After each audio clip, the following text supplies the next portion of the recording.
मौके पर चौका पड़ने वाला है, इसलिए घबराइए मत।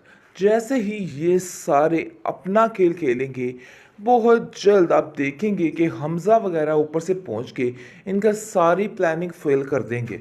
जैसा कि ये लोग सोच रहे हैं कि बहुत जल्द हम शादी कर देंगे इस गुड्डी की और सारा मामला ठीक हो जाएगा और सारी जायदाद उनके हाथ आ जाएगी। अरे इन लोगों को इतने पापड़ बेलने पड़े हैं इन सब चीज़ों के लिए, कुछ समझ ही नहीं आ पा रही कि आखिर करें तो करें क्या। औरंगज़ेब तो इसी बात से खुश है कि बस सारा कुछ उसके हाथ में आने वाला है और बहुत जल्द हर चीज़ उसको ही मिलेगी। लेकिन जी आप देखेंगे कि बहुत ज़्यादा घबरा चुका है नासिर, क्योंकि नासिर बेचारा हालो बेहाल हो चुका है और जगह जगह इस बेचारी गुड्डी को ढूंढ के पागल हो चुका है और अपनी हर चीज़ का जिम्मेदार सिर्फ और सिर्फ अपने आप को ठहरा रहा है और कहता है कि अगर गुड्डी उन लोगों के हाथों लग गई तो मामला ख़राब हो जाएगा, क्योंकि मुझे पता है कि वो लोग उसको चैन सुकून से रहने नहीं देंगे और कुछ भी उसके साथ कर सकते हैं। इसलिए वो गुड्डी को लेके काफ़ी परेशान हो जाता है।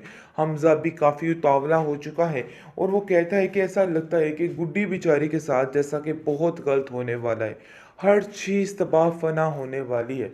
आखिर कोई है जो इस बात से हमें बचा सके। लेकिन जी आप देखेंगे कि नासिर कहता है कि हमें हर तरह से अपनी बहन यानी कि शाज़िया के घर पे नज़र रखनी होगी कि आखिर शाज़िया के घर में चल क्या रहा है और क्या नहीं चल रहा, क्योंकि उसी से हमें मदद मिल सकती है और सारे मामला ठीक हो सकते हैं। हर एक को अपने किए की सज़ा मिल रही है। बहुत जल्द औरंगज़ेब और शाज़िया भी अपनी सज़ा भुगतेंगे। लेकिन फ़िलहाल आप देखेंगे कि किस किस तरीके से शादी की तैयारी की जा रही है और रमीज़ कहता है कि सोच समझ कर ये फ़ैसला करना, क्योंकि मुझे तो लगता है कि इस फ़ैसले में कोई कमी बेशी रह गई है और हम शायद गलत फ़ैसला कर रहे हैं। लेकिन औरंगज़ेब कहता है कि तुम फ़िक्र मत करो, मुझे पता है कि मुझे क्या करना है, इसलिए बिलावजह परेशान होने की कोई भी ज़रूरत नहीं है। मैंने कोई भी गलत फ़ैसला नहीं किया है, बल्कि यही बेहतरीन फ़ैसला है। तुम्हारी बातों में आकर अगर मैं उसको नुकसान पहुंचा दूं अभी से, तो सारा मामला ख़राब हो जाएगा। इसलिए मैं ऐसा बिल्कुल भी नहीं करूंगा और ना ही कोई रिस्क लूंगा। आगे से शाज़िया कहती है कि अरे भाई आप ये क्या करना चाह रहे हैं, सारी ज़िंदगी के लिए ये पाला मेरे गले में डालना चाह रहे हैं। मुझे तो समझ नहीं आ रही है कि आखिर इससे के बाद क्या होगा।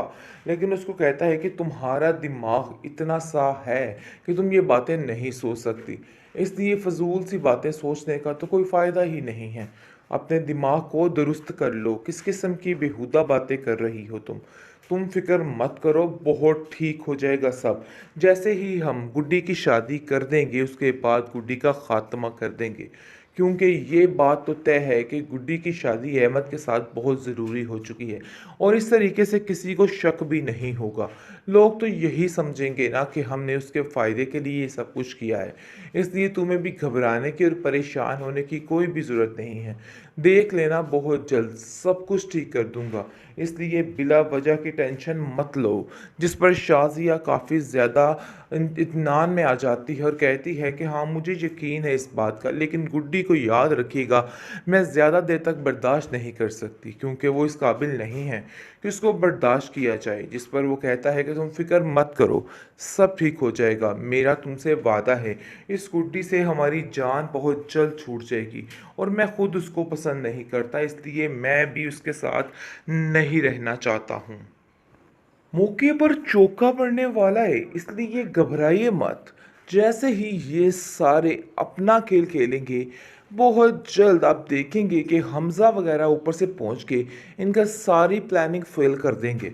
जैसा कि ये लोग सोच रहे हैं कि बहुत जल्द हम शादी कर देंगे इस गुड्डी की और सारा मामला ठीक हो जाएगा और सारी जायदाद उनके हाथ आ जाएगी। अरे इन लोगों को इतने पापड़ बेलने पड़े हैं इन सब चीज़ों के लिए, कुछ समझ ही नहीं आ पा रही कि आखिर करें तो करें क्या। औरंगज़ेब तो इसी बात से खुश है कि बस सारा कुछ उसके हाथ में आने वाला है और बहुत जल्द हर चीज़ उसको ही मिलेगी। लेकिन जी आप देखेंगे कि बहुत ज़्यादा घबरा चुका है नासिर, क्योंकि नासिर बेचारा हालो बेहाल हो चुका है और जगह जगह इस बेचारी गुड्डी को ढूंढ के पागल हो चुका है और अपनी हर चीज़ का ज़िम्मेदार सिर्फ़ और सिर्फ़ अपने आप को ठहरा रहा है और कहता है कि अगर गुड्डी उन लोगों के हाथों लग गई तो मामला ख़राब हो जाएगा, क्योंकि मुझे पता है कि वो लोग उसको चैन सुकून से रहने नहीं देंगे और कुछ भी उसके साथ कर सकते हैं। इसलिए वो गुड्डी को लेके काफ़ी परेशान हो जाता है। हमज़ा भी काफ़ी उतावला हो चुका है और वो कहता है कि ऐसा लगता है कि गुड्डी बेचारी के साथ जैसा कि बहुत गलत होने वाला है। हर चीज़ तबाह फना होने वाली है। आखिर कोई है जो इस बात से हमें बचा सके। लेकिन जी आप देखेंगे कि नासिर कहता है कि हमें हर तरह से अपनी बहन यानी कि शाज़िया के घर पे नज़र रखनी होगी कि आखिर शाज़िया के घर में चल क्या रहा है और क्या नहीं चल रहा, क्योंकि उसी से हमें मदद मिल सकती है और सारे मामलात ठीक हो सकते हैं। हर एक को अपने किए की सज़ा मिल रही है। बहुत जल्द औरंगज़ेब और शाज़िया भी अपनी सज़ा भुगतेंगे। लेकिन फ़िलहाल आप देखेंगे कि किस-किस तरीके से शादी की तैयारी की जा रही है और रमीज़ कहता है कि सोच समझ कर ये फ़ैसला करना, क्योंकि मुझे तो लगता है कि इस फ़ैसले में कोई कमी-बेशी रह गई है और हम शायद गलत फ़ैसला कर रहे हैं। लेकिन औरंगज़ेब कहता है कि तुम फ़िक्र मत करो, मुझे पता है कि मुझे क्या करना है, इसलिए बिलावजह परेशान होने की कोई भी ज़रूरत नहीं है। मैंने कोई भी गलत फ़ैसला नहीं किया है, बल्कि यही बेहतरीन फ़ैसला है। तुम्हारी बातों में आकर अगर मैं उसको नुकसान पहुँचा दूँ अभी से, तो सारा मामला ख़राब हो जाएगा। इसलिए मैं ऐसा बिल्कुल भी नहीं करूँगा और ना ही कोई रिस्क लूँगा। आगे से शाज़िया कहती है कि अरे भई आप ये क्या करना चाह रहे हैं? सारी ज़िंदगी के लिए ये पाला मेरे गले में डालना चाह रहे हैं। मुझे तो समझ नहीं आ रही है कि आखिर इससे के बाद क्या होगा? लेकिन उसको कहता है कि तुम्हारा दिमाग इतना सा है कि तुम ये बातें नहीं सोच सकती। इसलिए फ़ज़ूल सी बातें सोचने का तो कोई फ़ायदा ही नहीं है। अपने दिमाग को दुरुस्त कर लो। किस किस्म की बेहुदा बातें कर रही हो तुम? तुम फ़िक्र मत करो, बहुत ठीक हो जाएगा सब। जैसे ही हम गुड्डी की शादी कर देंगे, उसके बाद गुड्डी का ख़ात्मा कर देंगे। क्योंकि ये बात तो तय है कि गुड्डी की शादी अहमद के साथ बहुत ज़रूरी हो चुकी है और इस तरीके से किसी को शक भी नहीं होगा। लोग तो यही समझेंगे ना कि हमने उसके फ़ायदे के लिए ये सब कुछ किया है। इसलिए तुम्हें भी घबराने की और परेशान होने की कोई भी ज़रूरत नहीं है। देख लेना, बहुत जल्द सब कुछ ठीक कर दूँगा। इसलिए बिला वजह की टेंशन मत लो। जिस पर शाज़िया काफ़ी ज़्यादा इत्मीनान में आ जाती है और कहती है कि हाँ, मुझे यकीन है इस बात का, लेकिन गुड्डी को याद रखिएगा, मैं ज़्यादा देर तक बर्दाश्त नहीं कर सकती, क्योंकि वो इस काबिल नहीं है कि उसको बर्दाश्त किया जाए। जिस पर वो कहता है कि तुम फ़िक्र मत करो, सब ठीक हो जाएगा, मेरा तुमसे वादा है। इस गुड्डी से हमारी जान बहुत जल्द छूट जाएगी और मैं खुद उसको पसंद नहीं करता, इसलिए मैं भी उसके साथ नहीं रहना चाहता हूँ।